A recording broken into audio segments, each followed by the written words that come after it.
Okay, hands up if you think these Saudi Arabia shows get in the way of the road to WrestleMania, because it's so by the numbers and we just have to get through it. That's right, my hand is up, because this is what I think. Raw was really good until recently, and then Super Showdown had to come along, and now everything is not bad, we're just kind of there. Put your hands down. But anyway, let's not worry about that, and let's worry about the fact that my name is Simon Miller. You are watching WhatCulture Wrestling, and it's time to up those downs for the most recent episode of Raw. And for those people that don't want to watch the whole thing, I just summarized it for you, but you should watch the whole thing. It will be really fun. Let's up those damn downs.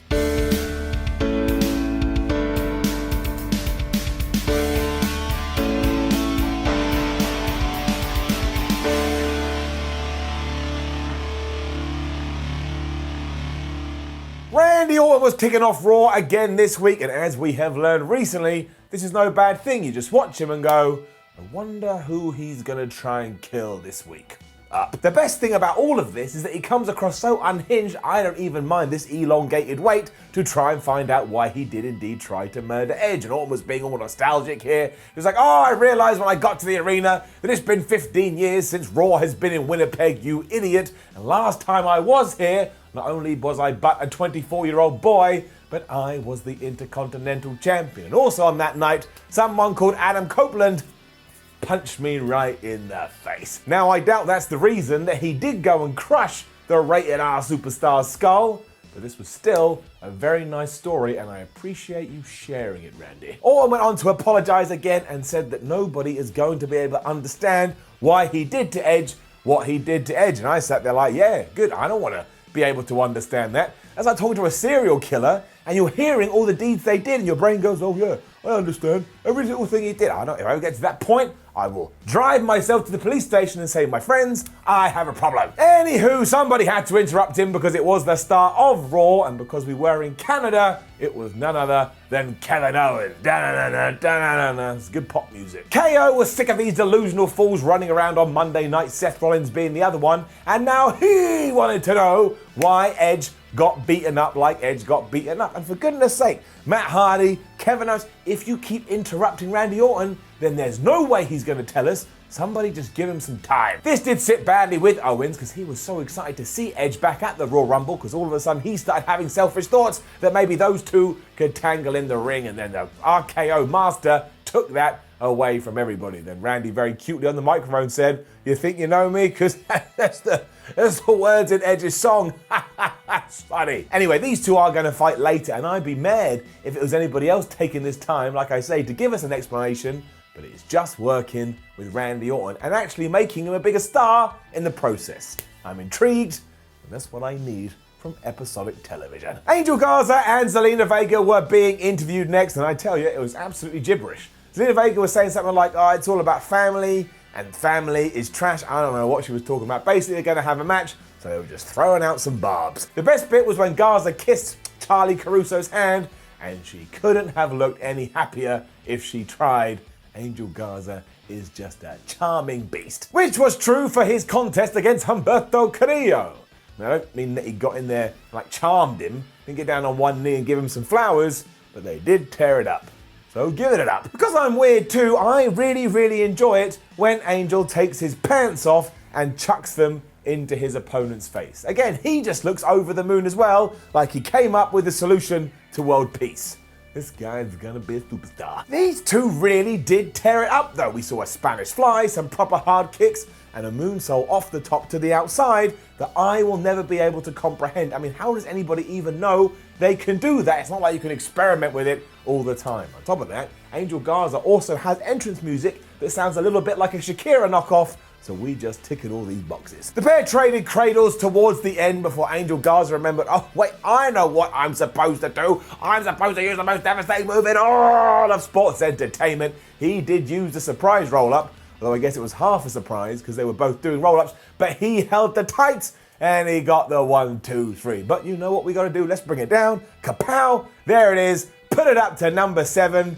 It's only February. Seriously though, this was a great back and forth, and if you don't intend to watch anything else on Raw, go out of your way to watch this. Ricochet then beat Luke Gallows. Kind of figured that was gonna happen after last week, but give it up. It was just a way to continually build Rick up for his big match on Thursday against Brock Lesnar, because he beat the small guy last week, and now he's beating the big guy this week, although this time he used the shooting star press to get the 1, 2, 3. Now he's going to be killed by the Beast at Super Showdown. I can smell it. The OC argued afterwards until AJ Styles got involved, and AJ is now terrified that maybe Ricochet is going to win the World Championship, but don't worry, because he's got a plan. He's going to win his own gauntlet match out there and Super Showdown, and then he's going to take care of that situation. How these two things interlink, I don't know, but AJ Styles is awesome, so I don't care. Better than this, though, is that we finally have a program for Aleister Black. The OC got mad at him because he was literally just standing there. And obviously when the camera panned to Aleister Black, he was just standing there. And I was like, what are you doing, Aleister Black? At least try and entertain yourself somehow. Play your game, boy. And again, Styles, Gallows, and Anderson were so pissed off with him, they just beat him up. Now please, WWE, just make this last. We did get it confirmed later on that it was going to be AJ Styles versus Aleister Black in a Raw ring. Fingers crossed, this is the build to something special. Paul Heyman and Brock Lesnar segment was fine too. I mean, it was exactly the same as they do all the time, but it did have some good lines up. The pair were out to let us know that Brock Lesnar doesn't need a catchphrase because his catchphrase is ever since 2002, he has been able to have a world championship reign at the click of his fingers.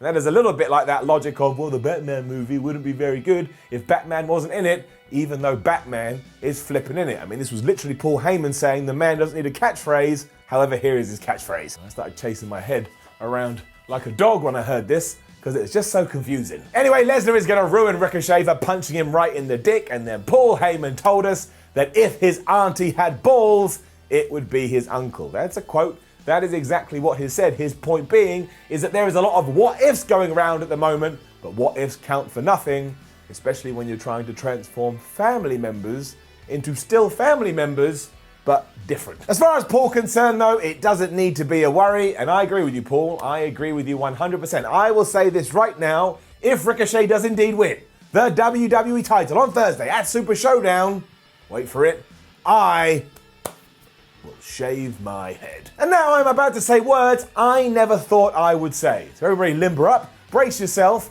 It was a rematch between Aleister Black and Eric Rowan, and I had a massive smile on my face. What is going on in 2020? Up. I don't think it was as good as the schmoz that they had last week, but it was still pretty damn entertaining. And Aleister Black was selling his injuries as he walked to the ring, because again, he got beaten up by AJ Styles earlier, and WWE never does that. I could actually believe that he was hurt. What a concept. Eric Rowan went mad too, and he was throwing Aleister Black into chairs and powerbombing him into the ring post. And then at that point, he went and apologized to his stupid cage. What am I meant to think is in the stupid cage now? Some LED boards? He's like, I'm so sorry I hurt your LED board friends. Also, this has been going on since November. I just want to know what is in the stupid cage. That's my hashtag now, stupid cage. You wouldn't watch any other drama or episodic TV program and get a tease back in November and then get to February and be going, well, what am I meant to make all of it? It's officially ridiculous, is my point. It is ridiculous. Just somebody call up Hornswoggle, say, what's up, Swog? Come down. We need you to be the thing in the cage, because that's what we always do. And let's put this to bed. Down. And Eric was too obsessed with the hashtag stupid cage, because by the time he got back in the ring, Aleister Black masked him twice, and he was able to get the 3. And again, this was much more decent than you probably think it was. And afterwards, Aleister Black got mad at AJ Styles, and we arranged that thing. Also said what? He had unbridled rage? Just on the sly, nobody talks like that. And we keep being smart with Drew McIntyre. There's that word again. Give it up. It was just a sit-down interview with the #1 contender, but we shelved the goofiness this week and we just let Drew be Drew. And he talked about being the chosen one all those years ago and how he got fired from WWE and how he had to come back to the company so that nobody would remember him as just a guitar-playing idiot, which means if you were a fan of 3MB, Drew McIntyre just said you were a stupid moron. Finish off by saying he doesn't care if he fights Brock Lesnar or Ricochet at WrestleMania because the whole point of his journey was to get to that main event and win the World Championship. And I will say this, I've always been a fan of Drew McIntyre, but over the last few weeks I've become a double, triple, quadruple fan, and I really want this to happen. We should pull the trigger and send him to the moon. But then WWE, why? Why? I do admit that R-Truth can pull off anything, but do you not have any more ideas? Because out came the former 24/7 champion who now no longer cares about the 24/7 championship, and he was hosting a special edition of Truth TV. I wouldn't mind this, but not only do we have Truth TV, we have the King's Court, we have the VIP Lounge, we have the Kevin Owens Show, we have Miss TV, we have a Moment of Bliss. Do something new! But you pushed me so far, so it's coming back. Which means my own talk show, Simon Says, is coming back. Puppet Simon, tell the people how good Simon Says is. It's rubbish. You're not meant to say that. You meant to say it's great. But it is. Why are you doing this? Because you're a dick. Fine. Puppet is rude. Puppet is really rude. Anyway, his guests were Bobby Lashley and Lana, and then Bobby Lashley beat R-Truth in around about a minute. Pointless. Down. It also seems like Rusev is out of the gauntlet match at Super Showdown. And I said seems, he absolutely is. Tom Phillips said that Rey Mysterio is now in there, even though on the graphic, which they showed on the screen, it had Rusev. So I don't think that very, well, it doesn't spell good things for these rumoured contract negotiations that's going on. Maybe Rusev is about to leave the company. Maybe he's just going to come out with a Rey Mysterio mask on. Speaking of overdone ideas as well, we then had a contract signing for an Elimination Chamber match. An Elimination Chamber match does not need a contract signing. Down. All you need to know is that this went on forever and it was just a little bit of a mess because aside from Asuka, all it told you was, we don't really need to care about Sarah Logan, Liv Morgan, Ruby Riott, Natalya, and whoever else is in this. We only care about Shayna Baszler, we only care about Becky Lynch, but yes, also we have a lot invested in Asuka, so we're going to let her do a little bit too. And the highlight of it all was that Shayna Baszler didn't come out at first, and this is what Asuka was really annoyed about, but when she did, all of a sudden this turned a corner, especially when Becky Lynch then made herself known, and these two started to brawl. I do admit maybe that was a little bit early, given that WrestleMania isn't for a while, but the crowd were into it, I'm into it, this feud is going to be fire. The other issue with this Elimination Chamber match though, is that who else is going to win other than Baszler? Like Natalya? Yeah, right, Asuka just pummeled her here, and Natalya was like, oh, I'm in my hometown, I can't do nothing. Also, nobody has really explained why Ruby Riott and Liv Morgan hate each other. They had a little tet-for-tet here, but other than Ruby weeks ago saying, well, I was the leader, and she was the follower, just not really working. The Downs continued too because it was an Angelo Dawkins of Street Profits fame taking on Murphy, and it ended like all WWE matches do after around about a minute. Seth Rollins got in, he attacked Dawkins, and it got the DQ. This is getting as bad as roll-ups. So, are you struggling with your pro wrestling booking? Need a finish for your main event? Because you put two guys together and now realize you can't figure out a way to protect them both? Well, don't worry, because new from WWE, it's the Disqualification Finish. The DQ Finish is your one-stop shop for allowing wrestlers to go at it, but never needing a winner or loser, because you can just get someone like Seth Rollins to run in and cause the disqualification. It works on Raw, SmackDown, and pay-per-views, and you can use it multiple times every single week. And eventually a fan base will be so sick of it, they will just accept it for what it is. The DQ Finish, new from Mattel.